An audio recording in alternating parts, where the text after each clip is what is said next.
itu ganti warga negara kita, slot main di Eropanya aja makin sulit. Karena kita belum ranking 50 besar dunia, kita masih 120, mereka banyak yang berkorban.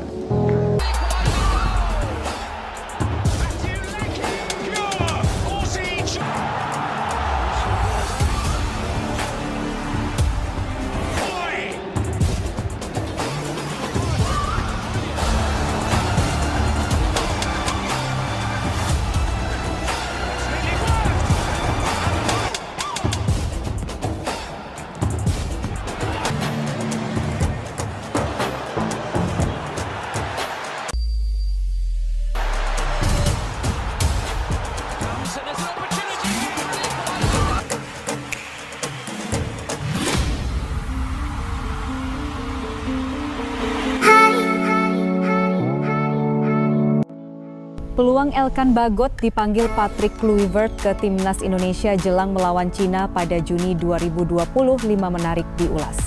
Sebab Patrick Kluivert berpotensi kehilangan pemain andalannya, Kevin Dix, karena cedera. Padahal Patrick Kluivert memerlukan pemain terbaik untuk menghadapi Cina. Sebab skuad Garuda perlu meraih kemenangan dalam laga krusial itu demi jaga asal lolos ke Piala Dunia 2026. Timnas Indonesia akan segera lanjutkan perjalanannya di grup C babak ketiga kualifikasi Piala Dunia 2026. Pada Juni 2025, ada 2 pertandingan yang akan dilakoni pasukan Garuda, yakni melawan Cina dan Jepang. Ini jadi 2 laga terakhir grup C duel melawan China akan digelar lebih dahulu, tepatnya di SUGBK Jakarta pada 5 Juni 2025. Kemudian, Timnas Indonesia akan tandang ke Jepang pada 10 Juni 2025. Hasil laga ini akan menentukan nasib Timnas Indonesia dalam memperebutkan tiket ke Piala Dunia 2026.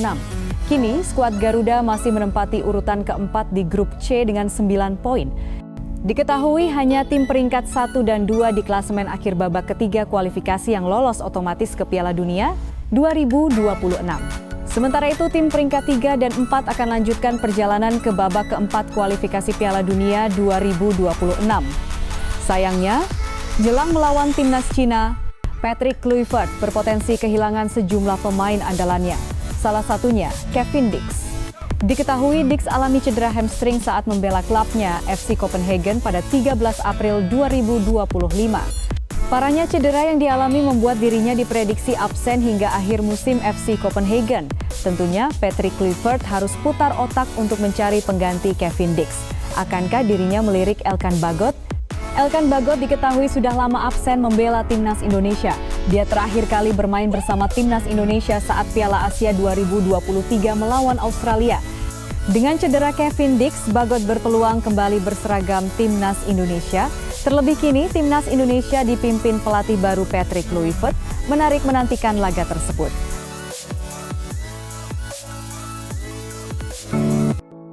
Timnas Cina siap menantang Timnas Indonesia dengan wajah garang.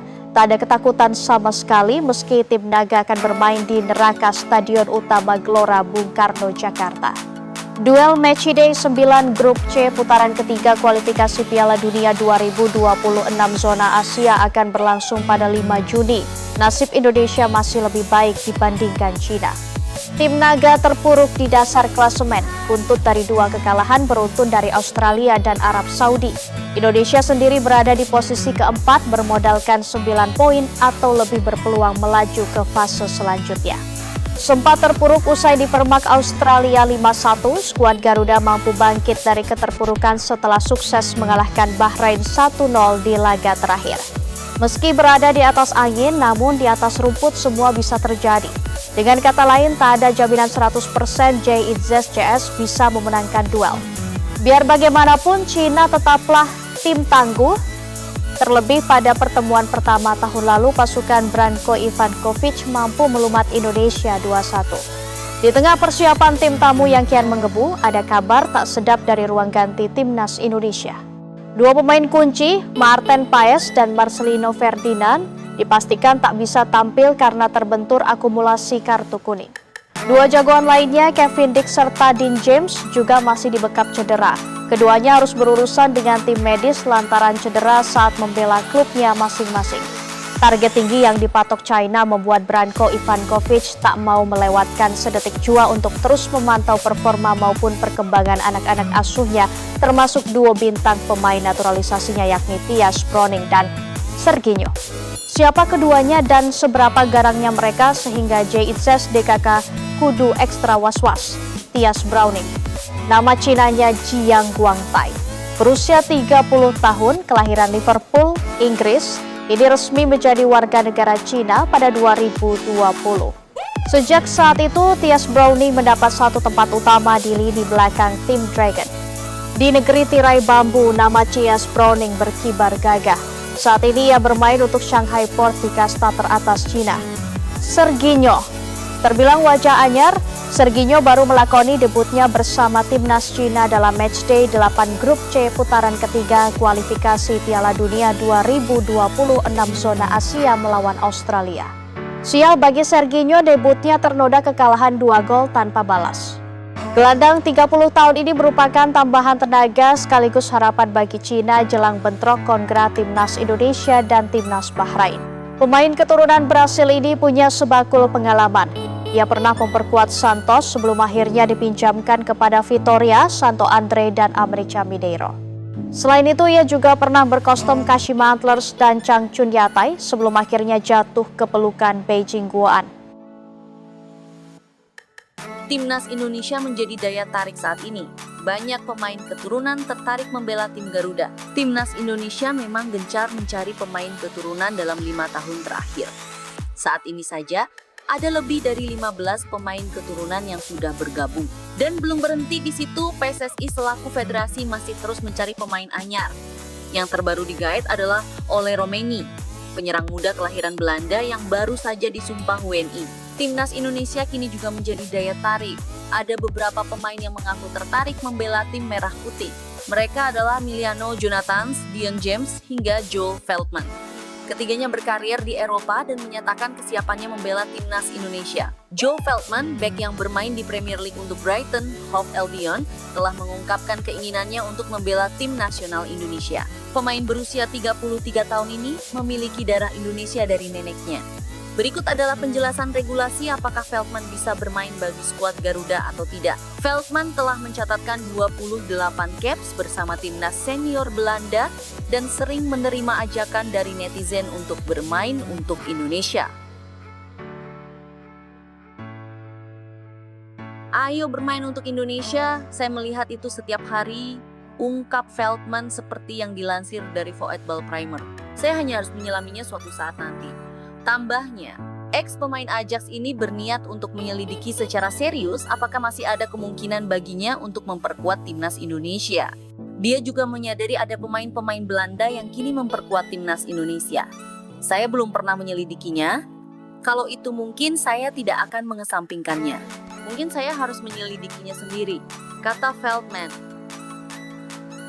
Indonesia kembali dalam sorotan, kali ini datang dari publik negeri Sakura, Jepang. Jepang akan menjadi lawan bagi timnas Indonesia di laga terakhir putaran ketiga kualifikasi Piala Dunia 2026. Laskar Samurai Biru akan menjamu skuad Garuda pada 10 Juni 2025. Kekuatan Indonesia pun coba dibedah. Akan tetapi sebelum itu Jepang akan lebih dulu bertamu ke Australia pada 5 Juni 2025. Hasil dari 2 pertandingan ini sudah tidak berdampak pada status Jepang yang dipastikan lolos Piala Dunia 2026. Namun kekuatan tim lawan tetap jadi sorotan mereka, dalam hal ini khusus terhadap timnas Indonesia. Melalui salah satu media lokal, soccerdigestweb.com, publik Jepang menilai sejauh mana kekuatan skuad Garuda. Tim yang diperkuat dengan banyak pemain naturalisasi, sama seperti halnya timnas Cina. Hanya saja yang membedakan yaitu China menaturalisasi pemain asing, Indonesia menaturalisasi pemain keturunan. Meski begitu, media Jepang tersebut merasa bahwa baik China maupun Indonesia bukanlah sebuah ancaman. China dan Indonesia kemungkinan kecil bisa menjadi rival yang mengancam Jepang jika terus mengandalkan pemain naturalisasi. Selama Indonesia dan China mengandalkan pemain naturalisasi, kemungkinan mereka menjadi rival Jepang sangat kecil. Di sisi lain, jika ada pemain yang datang ke Jepang dan ingin dinaturalisasi, Maka aturan ketat FIFA menghalangi mereka untuk bergabung dengan timnas Jepang, tulis soccerdigest.web.com. Ini menarik mengingat Jepang dianggap sebagai salah satu negara di Asia pertama yang melakukan naturalisasi pemain. Jepang melakukan praktik ini sejak 1965, lebih awal 34 tahun dari Jerman sebagai negara dengan naturalisasi pemain yang terkenal. Kala itu Jepang menaturalisasi Nelson Yoshimura, memasuki tahun 1990-an naturalisasi yang terjadi lebih gencar lagi. Dan baru mulai berhenti sejak memasuki abad ke-21, Federasi Jepang, JFA, menggantinya dengan investasi pembinaan usia dini. Maka dari itu, kini banyak pemain dari Jepang yang memiliki karier cemerlang di Eropa. Contohnya yaitu Takefusa Kubo, Kaoru Mitoma, dan lain sebagainya. Atau sebelum itu ada Shinji Kagawa, Shunsuke Nakamura, dan lainnya.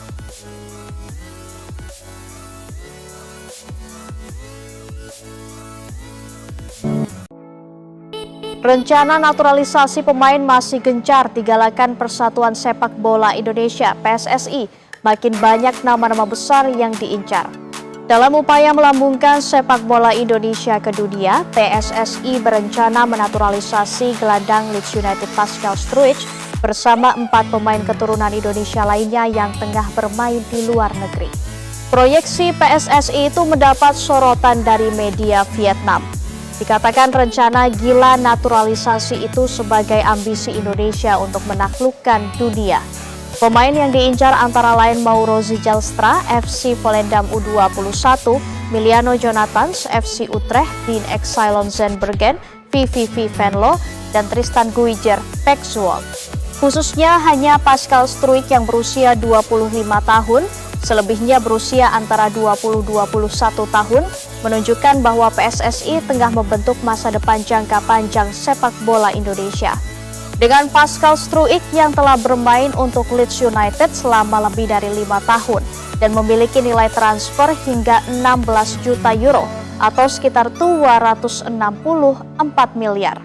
Partisipasinya serta pemain naturalisasi lainnya dapat menjadi batu loncatan penting membantu tim Indonesia bersaing di babak kualifikasi ketiga Piala Dunia 2026 dan membidik tujuan jangka panjang seperti Olimpiade Los Angeles 2028. Pelatih kepala Patrick Kluivert memprioritaskan pencarian bakat yang dapat segera berkontribusi. Nilai pasar timnas Indonesia berpotensi melonjak drastis jika Pascal Struijk memutuskan untuk dinaturalisasi menjadi warga negara Indonesia.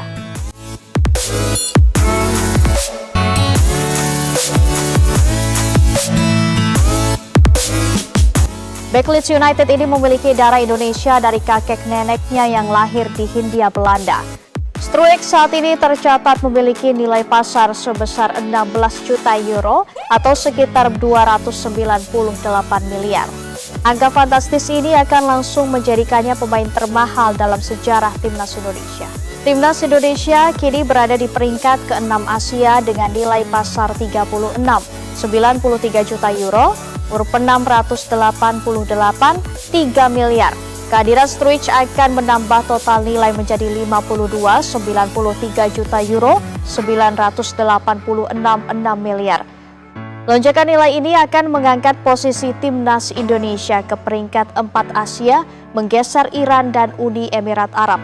Saya punya hubungan dengan Indonesia melalui kakek nenek saya yang meninggalkan Hindia Belanda untuk pindah ke Belanda, tetapi sekarang saya lebih peduli dengan Belanda dan Belgia, ungkap Struijk.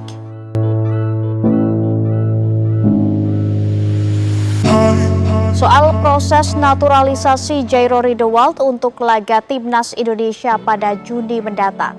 Timnas Indonesia akan menghadapi 2 laga krusial di putaran ketiga kualifikasi Piala Dunia 2026 zona Asia melawan Cina dan Jepang. Timnas Indonesia akan terlebih dulu menjamu Cina di Stadion Utama Gelora Bung Karno, GBK Jakarta pada 5 Juni 2025.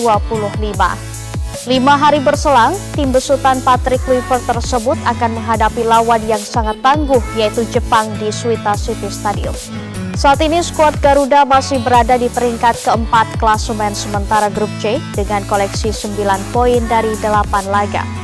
Timnas Indonesia tertinggal 1 poin dari Arab Saudi yang berada di peringkat ketiga dan 4 angka di belakang Australia.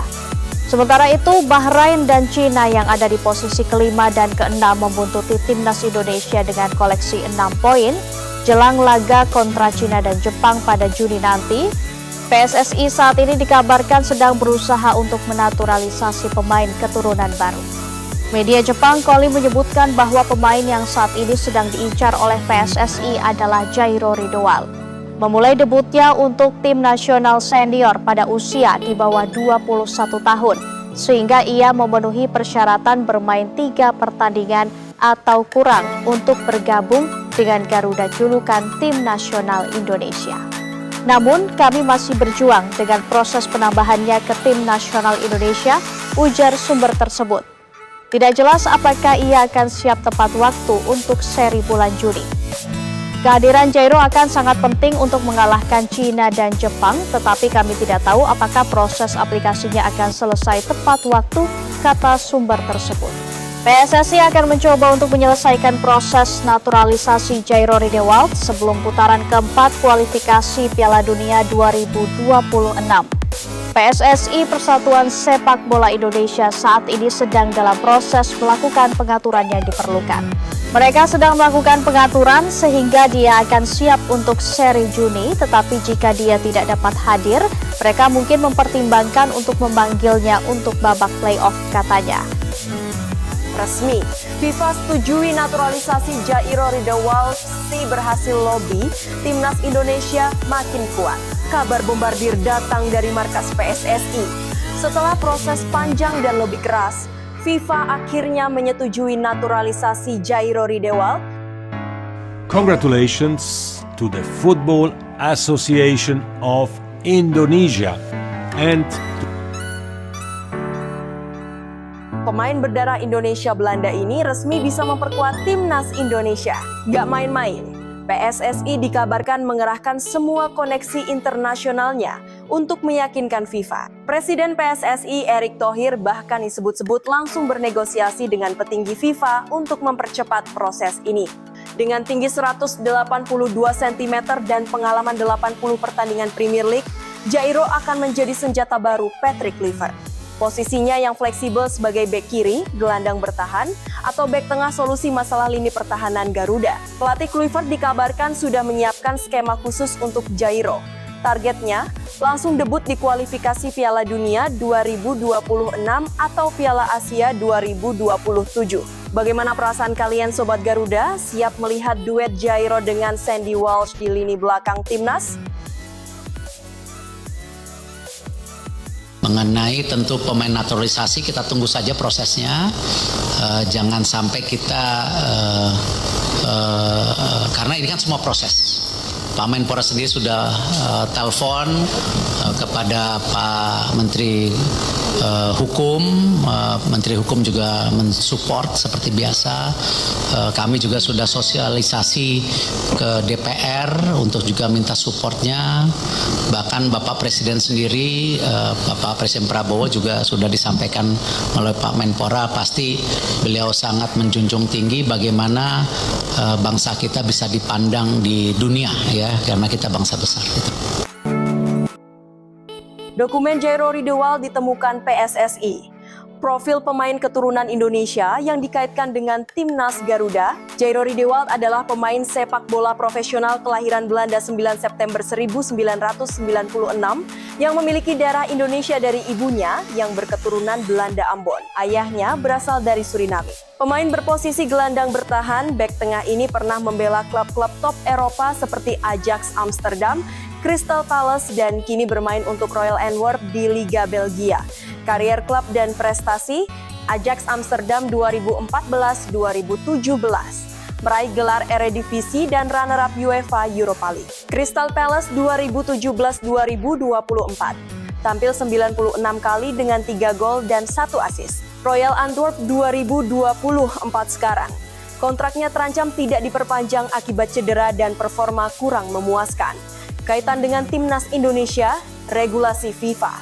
Meski pernah 3 kali membela timnas Belanda senior kualifikasi Euro 2016, Ia masih memenuhi syarat untuk pindah federasi ke Indonesia karena caps-nya didapat sebelum usia 21 tahun. Bukan pertandingan resmi level A, Piala Dunia, Piala Eropa. Minat PSSI.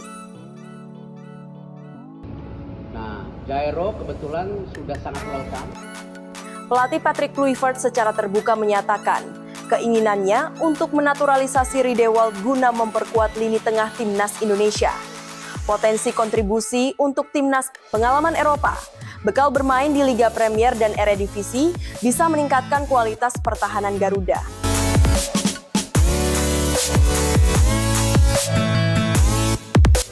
Versatilitas, bisa berposisi sebagai gelandang bertahan, bek tengah atau bek kiri. Proses naturalisasi tertunda hingga minimal Juni 2025 akibat kendala administratif. PSSI masih berupaya menyelesaikan masalah dokumen, tetapi tidak ingin memaksakan proses ke FIFA. Jika berhasil dinaturalisasi, Riedewald akan menjadi pemain naturalisasi grade A seperti Jay Itzes atau Tom Hai yang bisa menjadi game changer untuk kualifikasi Piala Dunia 2026.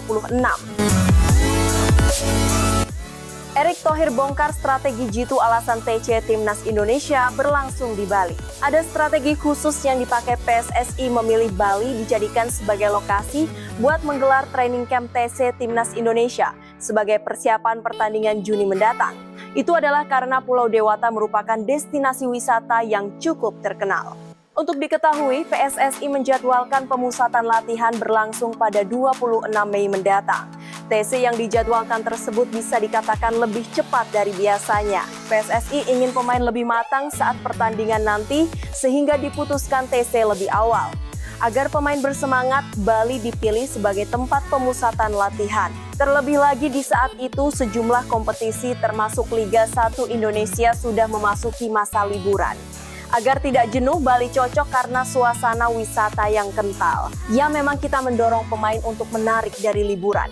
Jadi mereka banyak yang sedang liburan kita harus tarik, kata Erick Thohir di Tangerang Selatan. Kita berusaha merayu mereka mau liburan di mana, ya memang mereka ada yang sudah liburan di sana-sini, ya memang rayuan Pulau Kelapanya maunya di Bali, jelas mantan Presiden Inter Milan tersebut.